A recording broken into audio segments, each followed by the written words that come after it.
Hello dear students, in today's video we will discuss a problem related to work and time. Okay, so problem is A is twice as efficient as B. Okay,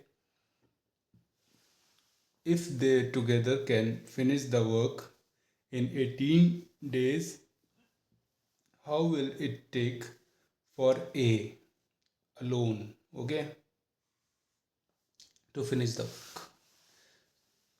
यहाँ पे question अच्छे से समझेंगे. A is twice as efficient B. ठीक है, ए जो है B से ट्वाइस एफिशिएंट है. इसका मतलब क्या हुआ? ए के लिए बोला गया है. ठीक है, A is twice as efficient as B. ठीक है, जितना बी इफिशिएंट है ना उससे ट्वाइस एफिशिएंट है ए.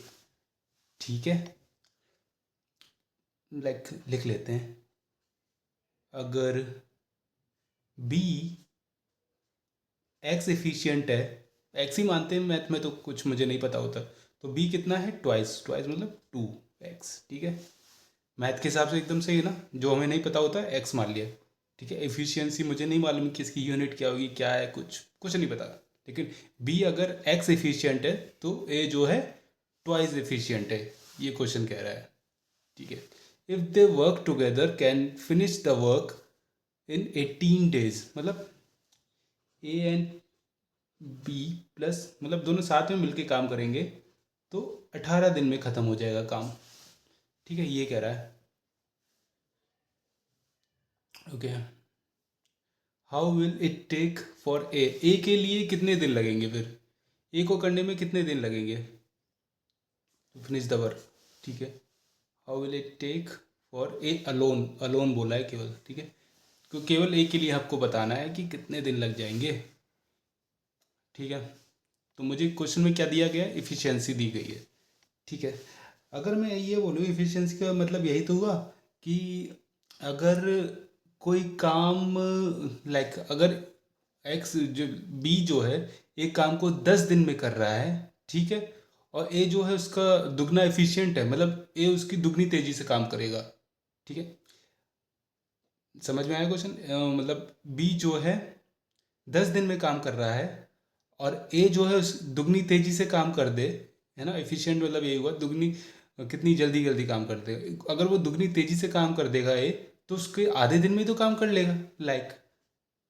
एक्स अगर 10 दिन में काम करेगा तो ये उसका दुगना तेज़ी से काम करने वाला शक्ति है इसके पास. तो ये कितने दिन में काम कर लेगा? 5 दिन में कर लेगा, है कि नहीं. दुगनी तेज़ी से कर लिया, है ना. इसको 5 दिन लगे और इसको 10 दिन लगे, क्योंकि इसने दुगनी तेज़ी से किया. इसका मतलब मैं इसको ये लिख सकता हूँ कि अगर इसको मुझे बी अगर काम कर रहा है तो इसको एक्स डेज लगे, तो इसको कितने दिन लगेंगे? x/2 days. इसी तरह से अगर आप आगे कोई भी क्वेश्चन आए ना, ट्वाइस, थ्राइस, 4 टाइम, तो यहाँ पे इसको लिख दो सिंपल x, और जिसके लिए जितना टाइम है उसको x/2 days, x/समथिंग डेज, जो भी पूछा गया है. ठीक है, डेज की बात हो गई. ठीक है, मैंने डेज में कन्वर्ट कर दी एफिशिएंसी. ओके, तो ये बोला गया कि ए और बी दोनों मिलके 18 दिन में काम कर रहे हैं.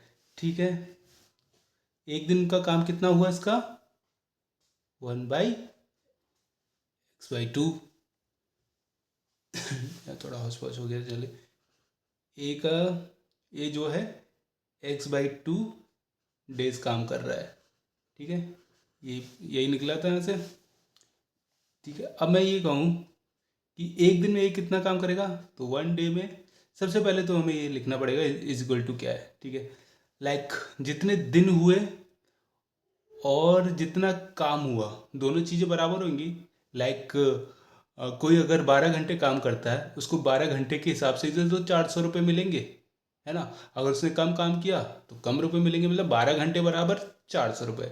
मतलब तो ये भी कह सकते हैं कि जितना दिन काम किया बराबर उतना काम, जितना मतलब दिन लगा उतना टोटल काम. किसी काम को करने में मान लो 12 दिन लग रहे थे, तो वही टोटल काम कितना हुआ? जितना दिन हुआ उतना काम, मतलब दोनों इक्वल हो गए. x/2 days में काम को हमने W मान लिया है. ठीक है, अब एक दिन में कितना काम करेगा ये?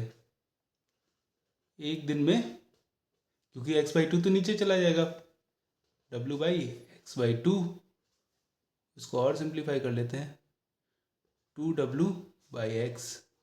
एक दिन में a इतना काम करेगा, ठीक है। b इसी तरह से कितना काम करेगा, b को मैंने लिखा था x डेज, तो b का एक दिन का काम कितना हो जाएगा, ये भी नीचे चला जाएगा, तो W/x हो जाएगा। ओके, लाइक इसी तरह से। अब ये दोनों मिलके कितने दिन में काम कर रहे हैं, 18 दिन में काम कर रहे हैं, ठीक है। ओके, तो 2W ये A का है प्लस ये B का है, दोनों मिल गए अब, ठीक है। दोनों ने मिलके काम कितने दिन में ख़त्म कर दिया, 18 दिन में, ठीक है। दोनों मिलके, और टोटल काम बराबर कितना हुआ, W। यही तो फाइनल वर्क था, इसी की तो हम बात कर रहे थे। फाइनल वर्क ये तो हमारा एक एक दिन का काम है ना, ये एक दिन का काम है, एक दिन का काम है, ये देखिए ये एक एक दिन का काम है। अब टोटल कितना, चाहे इसको अलग अलग 18 से मल्टीप्लाई कर दो, क्योंकि 18 दिन में काम कर रहे हैं ना, देखिए 18 दिन में, तो चाहे मैं इसको 18 से अलग से मल्टीप्लाई करूँ, इसको अलग से मल्टीप्लाई करूँ फिर प्लस करूँ, या फिर डायरेक्ट मैंने 18 ब्रैकेट के बाहर लिख लिया और बराबर काम लिख दिया, ठीक है। अब जो है W तो कैंसिल आउट हो जाएगा, 2W, और नीचे तो यहाँ पे एलसीएम लेंगे तो यही आएगा +1, और ये 18 आपका क्रॉस में चला जाएगा इधर, और ये आपका हो जाएगा 3, ठीक है, 3 × 18, ठीक है।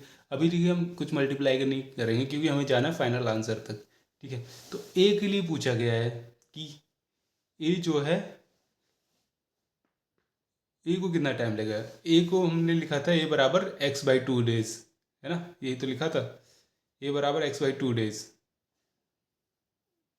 ए को मतलब x/2 डेज लग रहे हैं, ठीक है।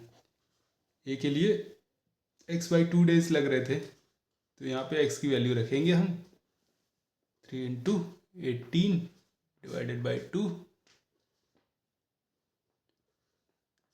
2 9 18, ए को कितने दिन लगे, 9 3 27, 3 9 27, ठीक है, इतने डेज लगे ए को काम करने के। होप सो आपको ये क्वेश्चन स्टेप बाय स्टेप अच्छे से समझ में आया होगा। अगर आपको ये क्वेश्चन अच्छे से समझ में आया तो प्लीज़ मेरे चैनल को लाइक शेयर एंड सब्सक्राइब करना बिल्कुल भी ना भूलें। मिलते हैं नेक्स्ट वीडियो में, तब तक के लिए थैंक यू सो मच।